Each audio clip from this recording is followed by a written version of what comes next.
மதிய சாப்பாட்டுக்கு ஒரு வகையான காய்கறி வச்சு சாப்பிட்ணும் பிளான் பண்ணிட்டு வெண்டைக்காய் அவரைக்காய் ரெண்டுமே எடுத்துருக்கோம். சூப்பராக ஸ்பீடாக எப்படி பண்ணலான்னு பார்க்கலாம் வாங்க. ஃபஸ்ட்டு பார்த்தீங்கன்னா வெண்டைக்காயை எப்பயுமே நார்மல் குழம்பா வைக்காமல் பஞ்சாபி ஸ்டைலில் ஒரு சூப்பரான மசாலா கிரேவி மாதிரி வைக்க போகிறோம். அதுக்கு பார்த்தீங்கன்னா வெண்டைக்காய் வந்து நம்ம இந்த பெரிய பெரிய சைஸாக கட் பண்ணி வச்சுருக்கோம்.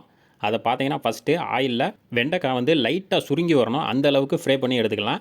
அதுக்கு பார்த்தீங்கன்னா ஒரு 2 நிமிஷம் தான் ஆகும், ரொம்ப நேரம் ஆகாது. அதே மாதிரி வெண்டைக்காயை ரொம்ப நேரம் ஃப்ரை பண்ணிட்டோம்னா நம்ம மசாலாவோடு சேர்த்து ஒரு 5 நிமிஷம் வெண்டைக்காயை வேக வைப்போம். அப்போ பார்த்தீங்கன்னா வெண்டைக்காய் குழஞ்சிரும். அதனால் நம்ம கரெக்டான பக்குவத்தில் அதை எடுத்துடணும். பார்த்தீங்கன்னா தெரியும், இந்த டயத்தில் நம்ம வெண்டைக்காயை எடுத்து தனியாக வேறு தட்டுக்கு மாற்றி வச்சிடலாம். எப்போ பார்த்தாலும் ஒரே மாதிரி வெண்டைக்காய் செய்கிறதுக்கு இந்த மாதிரி டிஃப்ரெண்ட்டாக செஞ்சு பாருங்கள். அந்த வெண்டைக்காய் மசாலா சூப்பராக டேஸ்ட்டாக இருக்கும். இப்போ அதே எண்ணெயில் கொஞ்சமாக கடுகு, சீரகம், பூண்டையும் இஞ்சியும் நம்ம சின்ன சின்னதாக கட் பண்ணி வச்சுருக்கோம், அதையும் சேர்த்துக்கலாம். நல்லா பார்த்தீங்கன்னா பொரிஞ்சு வரணும். அதுக்கப்புறம் நம்ம வெங்காயத்தை சேர்த்துக்கலாம். வெங்காயம் பார்த்தீங்கன்னா நல்லா சின்ன சின்னதாக கட் பண்ணி வச்சுருக்கோம். இப்போது வெங்காயத்தை சேர்த்துக்கலாம். நல்லா வதக்கணும். வெங்காயம் பார்த்தீங்கன்னா நல்லா கோல்டன் ப்ரௌன் கலர் வர வரைக்கும் நல்லா வதக்கணும். ஏன்னா நம்மளுக்கு கிரேவியில் வந்து வெங்காயம் கரைஞ்சிடணும். அதான் நம்மளுக்கு டேஸ்ட்டு சூப்பராக எடுத்து கொடுக்கும். வெங்காயம் நல்லா வதங்கி வரட்டும். அதுக்குள்ளே பார்த்தீங்கன்னா நம்ம தயிரை வந்து நல்லா கடைஞ்சி எடுத்துக்கலாம். தயிரில் கொஞ்சம் மஞ்சள் தூள், கொஞ்சமாக மிளகாத்தூள் சேர்த்து நல்லா பார்த்தீங்கன்னா மிக்ஸ் பண்ணி எடுத்துக்கிடுவோம். இப்போ வெங்காயம்லாம் நல்லா வதங்கி வந்துருச்சு. இந்த டயத்தில் நம்ம தக்காளி சேர்த்துக்கலாம்.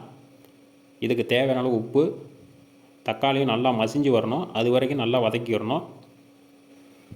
இந்த வெண்டைக்காய் மசாலா பார்த்திங்கன்னா சப்பாத்திக்கு தொட்டு சாப்பிட்றதுக்கு அவ்வளோ டேஸ்ட்டாக இருக்கும்.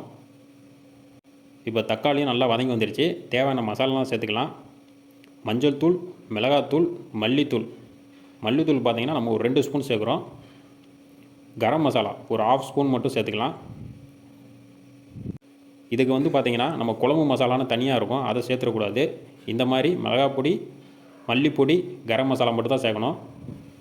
நல்லா மசாலா வந்து நல்லா கலந்து விட்டாச்சு. கொஞ்சமாக தண்ணி சேர்த்து லைட்டாக வற்றி வர வரைக்கும் வெயிட் பண்ணுவோம். ஹை ஃப்ளேமில் வச்சுக்கலாம். இந்த டயத்தில் நம்ம தயிரை வந்து நல்லா கடைஞ்சி வச்சுருக்கோம், அந்த தயிரை சேர்த்துக்கலாம்.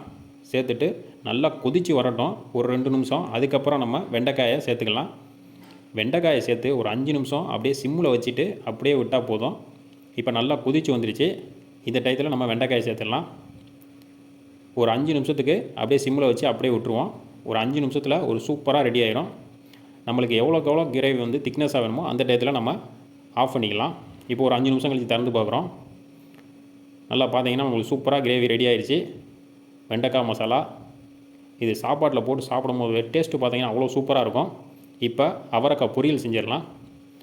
கொஞ்சமாக எண்ணெய் சேர்த்துட்டு கடுகு, வெங்காயம், கருவேப்பிலை லைட்டாக வதங்கி வந்தால் போதும், ரொம்ப வதங்கணும்னு அவசியம் கிடையாது. இந்த அவரைக்காய் பொரியல் பண்ணுறது பார்த்திங்கன்னா ரொம்ப ஈஸிங்க. வெங்காயம் லைட்டாக வதங்கி வந்துருச்சு. இப்போ அவரைக்காவை சேர்த்து அதோட பச்சை வாசனை போகிற அளவுக்கு நல்லா வதக்கி விட்டுறலாம். அவரைக்காயை கிரேவியை வச்சு சாப்பிட்றத விட இந்த மாதிரி பொரியலை வச்சு சாப்பிட்டு பாருங்கள், அவ்வளோ சூப்பராக டேஸ்ட்டாக இருக்கும். ஏன் வெறும் வாயிலே சாப்பிட்றலாம், அந்த அளவுக்கு சூப்பராக இருக்குங்க. மஞ்சள் தூள், கொஞ்சமாக உப்பு, தண்ணி கொஞ்சமாக சேர்த்துக்கலாம். ஏன்னா அவரைக்காய் வந்து ஸ்பீடாக வெந்து வந்துடும். நம்ம கொஞ்சமாக சேர்த்துட்டு ஒரு 10 நிமிஷம் அப்படியே சிம்லேயே வச்சு அப்படியே விட்டுறலாம். ரொம்ப தண்ணி சேர்த்துட்டோம்னா அவரைக்காய் வந்து ரொம்ப குழஞ்சிரும். அதனால் நம்மளுக்கு வந்து பார்த்திங்கன்னா தேங்காய் போட்டு நம்ம கிளறி விடும் போது அது தனித்தனியாக இருக்காது, அப்படியே குழஞ்ச மாதிரி ஆயிரும். அது டேஸ்ட்டே வேறு மாதிரி ஆயிரும். இப்போது இந்த டயத்தில் வந்து தேங்காவை நல்லா குறன்னு அரைச்சி தனியாக எடுத்து வச்சுக்கலாம். ஒரு கை தேங்காய், ஒரு 2 பச்சை மிளகாய், கொஞ்சமாக சீரகம், மஞ்சள் தூள். நம்மளுக்கு காரம் அதிகமாக வேணும்னு நினச்சோம்னா ஒரு 2 பச்சை மிளகாய் கூடையும் சேர்த்துக்கலாம். மிளகாய் பொடி மட்டும் சேர்க்கக்கூடாது, டேஸ்ட்டை மாற்றி விட்டுரும். இப்போ நல்லா குறன்னு அரைச்சி நல்லா சேர்த்தாச்சு. நல்லா கலந்து விடணும். பார்த்தீங்கன்னா ஒரு 2 நிமிஷம் அப்படியே மெதுவாக சிம்லேயே வச்சு நல்லா கலந்து விடுவோம். பார்த்தீங்கனாலே தெரியும் அவரைக்காய் எப்படி தனித்தனியாக இருக்குன்னு. இந்த மாதிரி இருக்கணும். ரொம்ப குழஞ்சிருச்சுன்னா வேறு மாதிரி இருக்கும், கிரேவி மாதிரி ஆயிரும். அதே மாதிரி மிளகாய் பொடி அந்த மாதிரி எந்த இதுவுமே சேர்க்கக்கூடாது, தேவையில்லாத மசாலா. சூப்பரான ஒரு அவரைக்காய் பொரியல் ரெடி ஆயிடுச்சு. பார்த்தீங்கன்னா தெரியும், ரொம்ப நேரம் டைம் எடுத்துருக்கவே மாட்டோம். அரை மணி நேரத்தில் ஒரு சூப்பரான வெண்டைக்காய் மசாலாவும் ஒரு அவரைக்காய் பொரியல் ரெடி ஆயிடுச்சு. நல்லா மதிய சாப்பாட்டுக்கு இந்த மாதிரி காய்கறி அதிகமாக வச்சு சாப்பிட்டு பாருங்கள், உடம்புக்கு ரொம்ப நல்லது. பிடிச்சிருந்தால் நம்ம சேனலை சப்ஸ்கிரைப் பண்ணி வச்சுக்கோங்க.